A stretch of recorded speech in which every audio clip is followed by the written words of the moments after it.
Bienvenidos al segundo vídeo que he dado en titular La teología del sacerdocio de la mujer.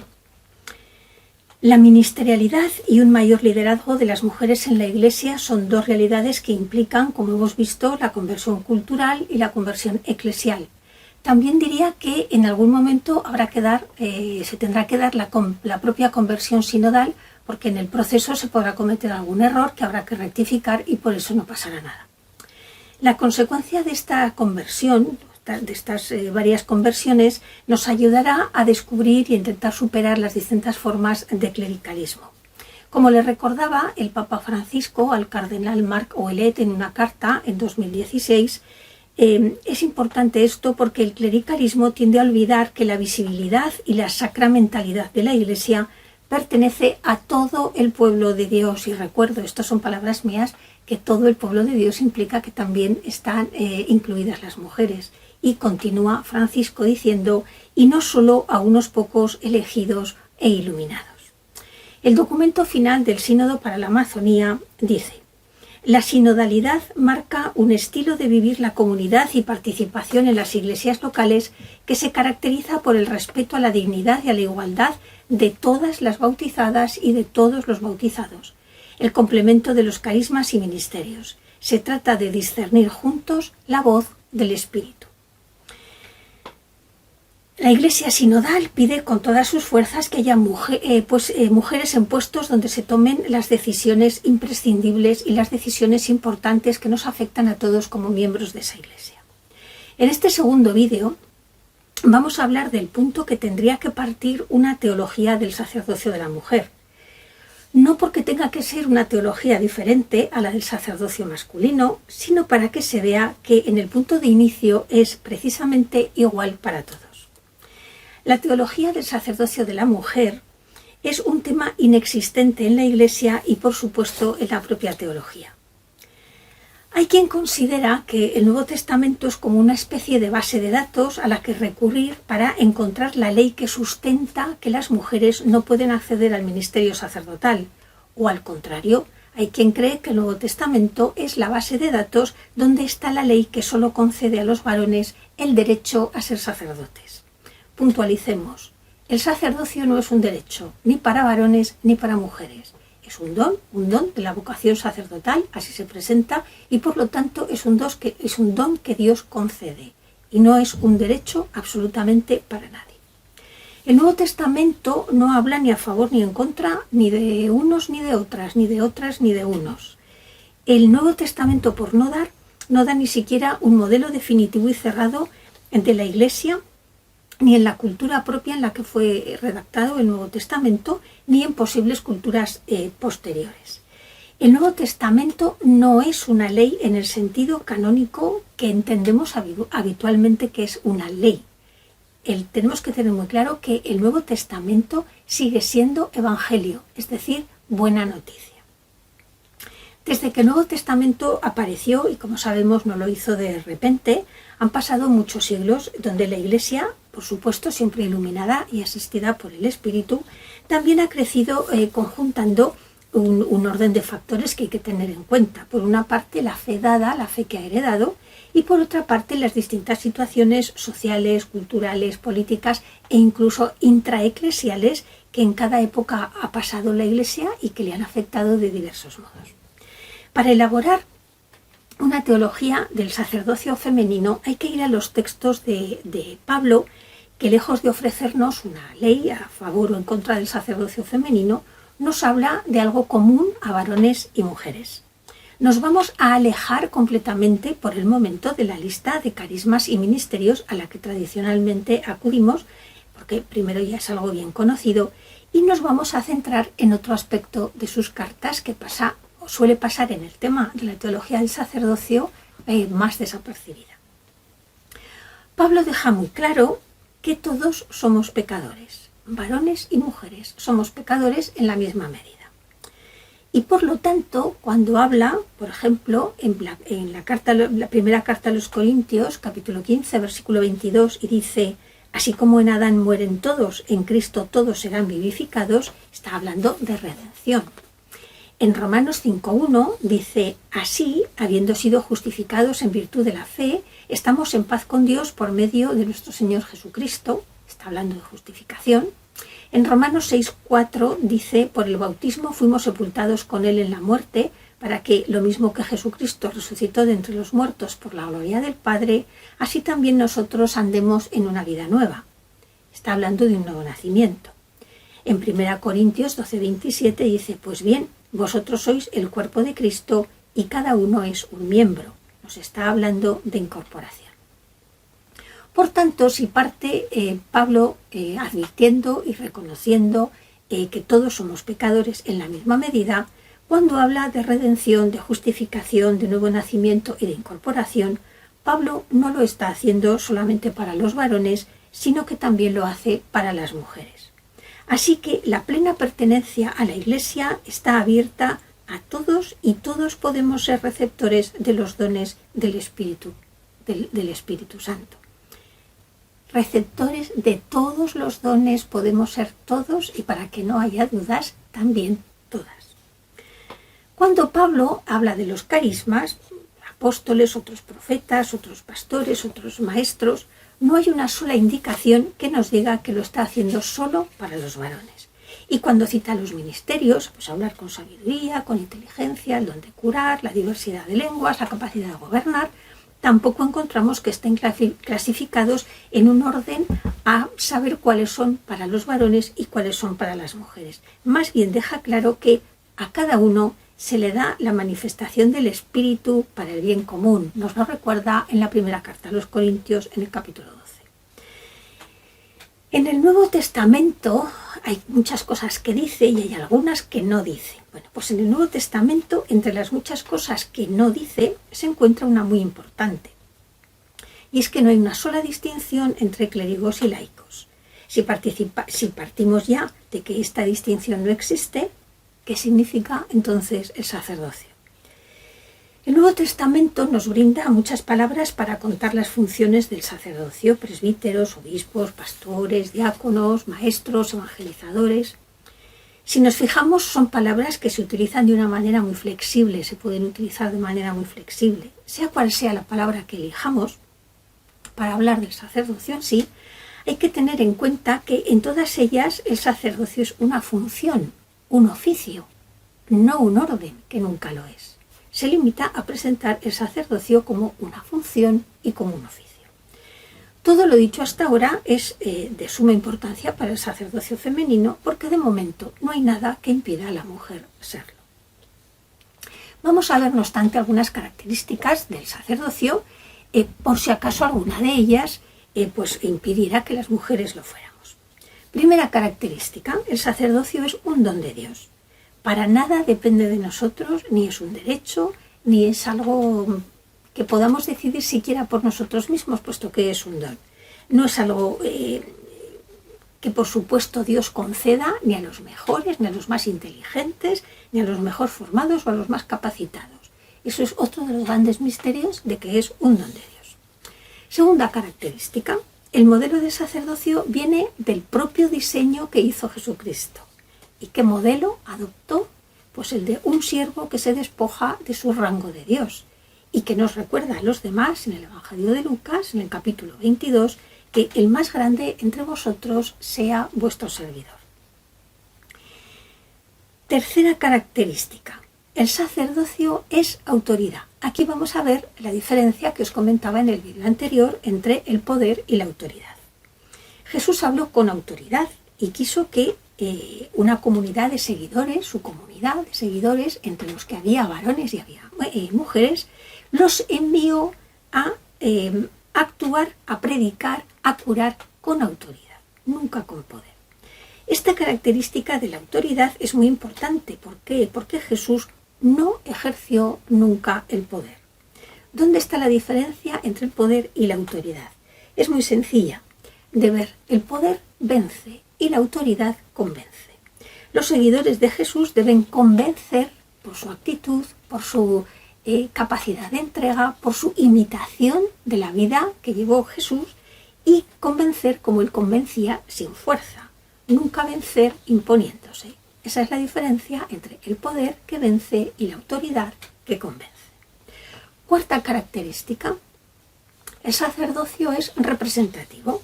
Jesús representa a su Padre y sus seguidores lo representan a él. Recordemos que entre los seguidores de Jesús también había mujeres. Quinta característica, el sacerdocio no es uniformidad, es diversidad, porque es predicación, es servicio, es evangelización, es liderazgo, porque depende en realidad de los dones que Dios da a cada persona. Y como cada persona recibe dones diferentes, el sacerdocio nunca puede ser uniformidad. Sexta característica, el sacerdocio es participativo. ¿Por qué?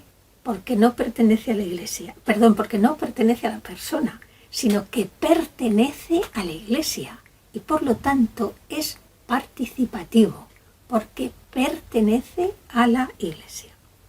Si lo analizamos detenidamente, algunas de las características antes citadas convierten el sacerdocio en algo imposible para las mujeres.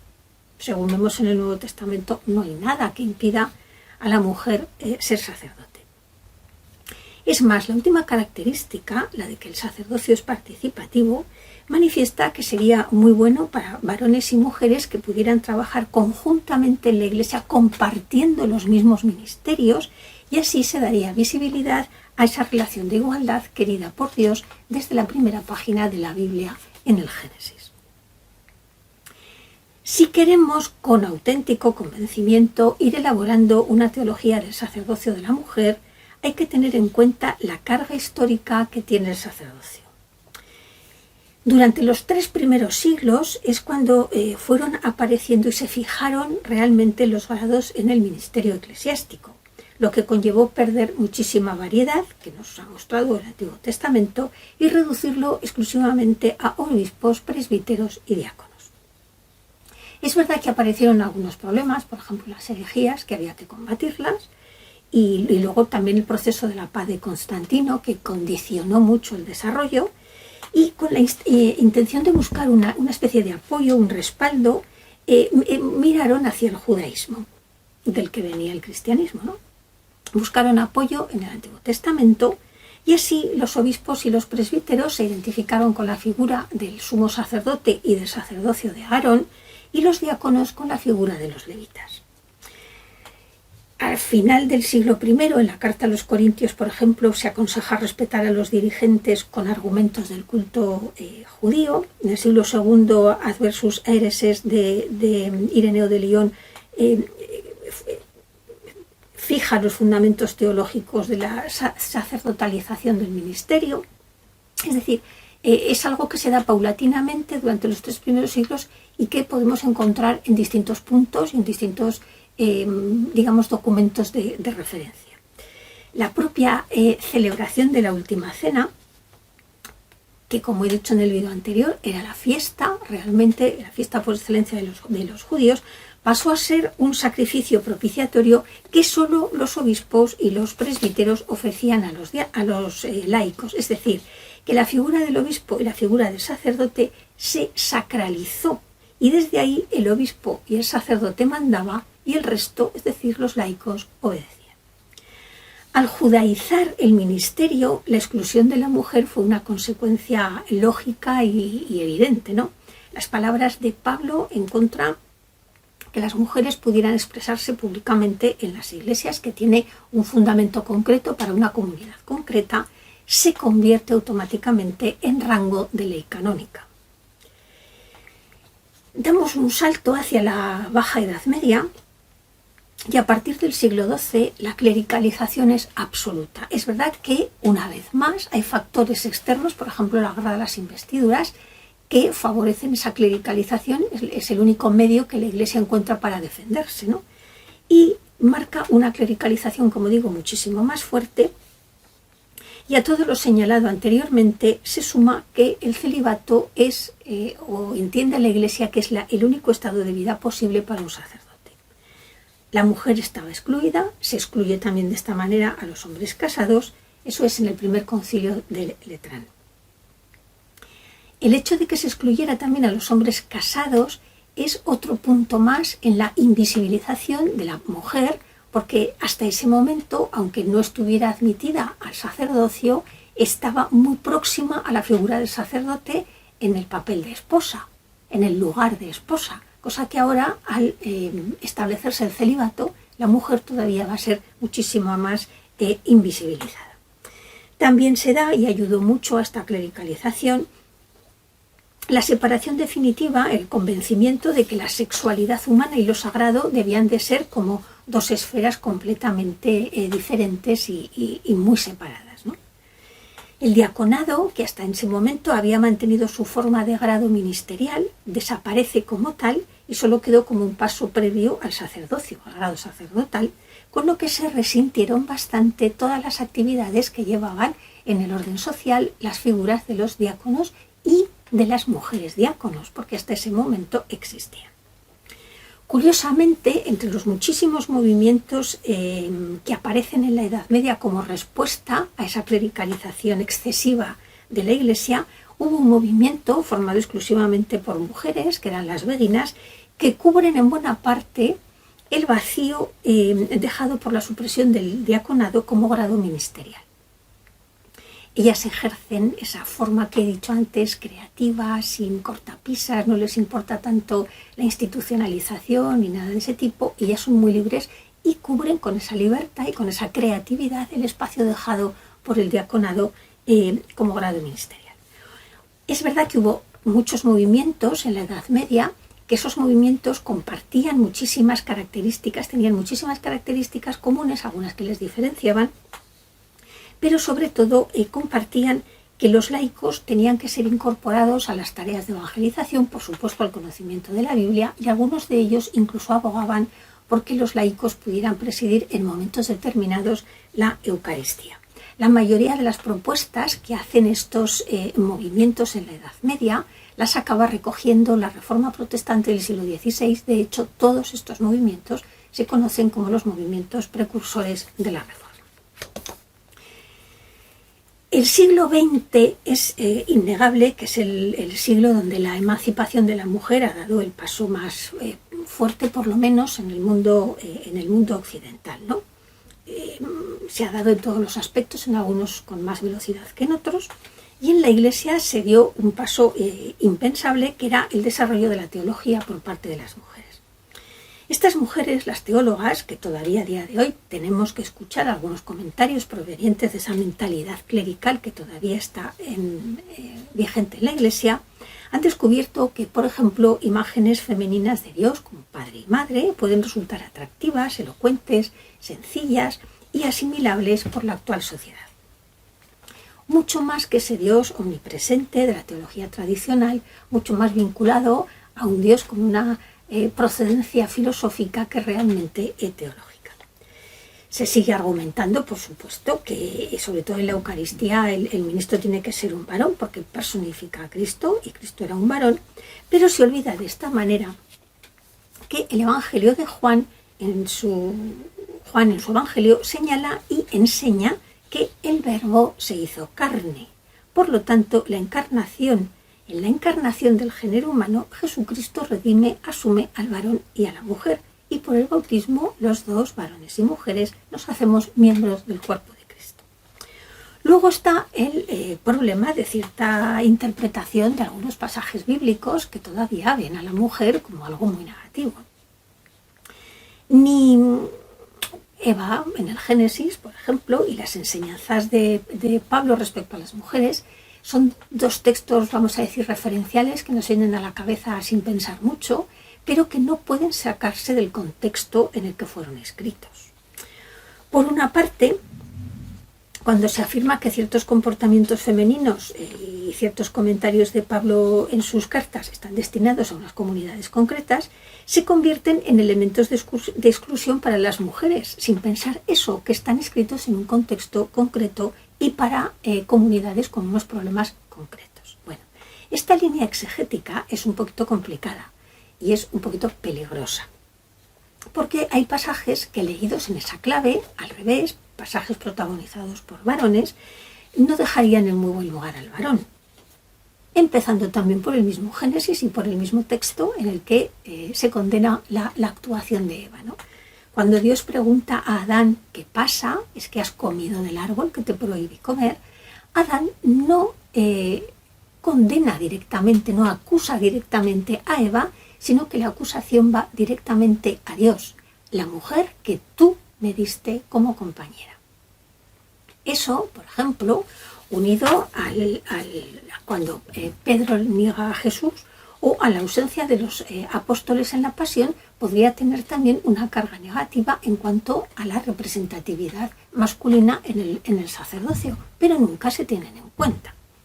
Hay que tener presente que todas estas interpretaciones se acaban cuando tomamos en consideración el texto de Pablo a los Gálatas, que dice que el bautismo ha abolido la desigualdad de la antigua religión judía. Si no se ha tenido en consideración a la hora de aceptar como sacerdotes, por ejemplo, a asiáticos o africanos, teniendo en cuenta que entre los apóstoles no existían ni asiáticos ni africanos, ¿por qué imponer el criterio de sexo para la admisión o la exclusión del sacerdocio? Cabría preguntárselo, ¿no?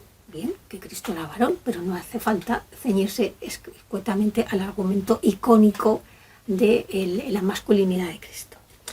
La ministerialidad de las mujeres en la Iglesia tiene que situarse en el contexto de una comunidad completa y absolutamente ministerial, en la que todos somos corresponsables de la comunidad y cada uno practicará esa corresponsabilidad en función del don recibido y a lo que se sienta llamado a hacer y a servir en esa comunidad.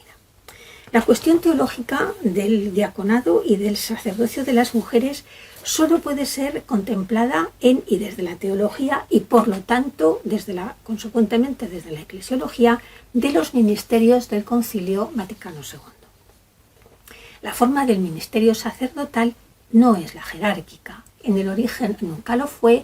El establecimiento de esa jerarquía fue algo que pervirtió, digamos, en el origen, la figura de los servidores en la comunidad, y la forma del ministerio sacerdotal realmente es la mutua cooperación entre varones y mujeres que se someten unos a otros por las necesidades del amor, ni más ni menos. La Iglesia sería un buen espacio, y estamos en un buen momento en el proceso sinodal, para manifestar la complementariedad de los sexos en cuanto a la pastoral y a la vivencia del sacerdocio por la igualdad querida, como he dicho antes, por Dios desde el momento de la creación.